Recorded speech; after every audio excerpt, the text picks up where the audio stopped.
কথা তো একটা মনে পড়ছে, এটা কি কইল এটা? একবার বিয়া বাইত গেছিলাম। কি বাইত রে?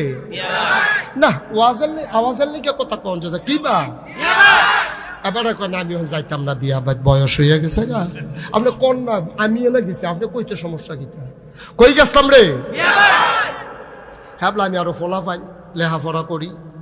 তো বিয়া বাইত গিয়া ফোলা পাইনে ওই শয়তানি করতে করতে মুরব্বীরা গিয়ে হইতালাইছে, আর জায়গা নাই। আমরা ফলাফেন গিয়া দিই মুরব্বীরা নাক ডাইকে ঘুমাইতে আছে। অহন জাগা পাইব কো হুতনের লিগে বিয়া বাইত কি আরেকবার তুললে হুতন যাব? অহন কি তা করো? ফলাফেনে কয় তোর বুদ্ধি বালা, তুই এ বুদ্ধি কর। তা আমি বললাম একটা বুদ্ধি আছে, তোরা কামো লাগাই কি ফাললে। কয় কি বুদ্ধি? আমি কে আজান দে। একজনে জুড়ে আজান দে, যে এই ঘরে মুরব্বীরা ঘুমাইছে এই ঘরের কান্দাত গিয়ে হাতে যে আজানো আসসালাতু খায়রুম মিনান নাওম বেড়াইয়া।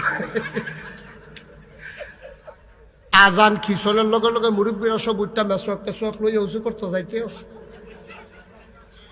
ফেসাব টেসাব করে কই কি তারা আন্দার এন্দার লাগি গড়ির চাইয়া দেখে 3:30 বাজে।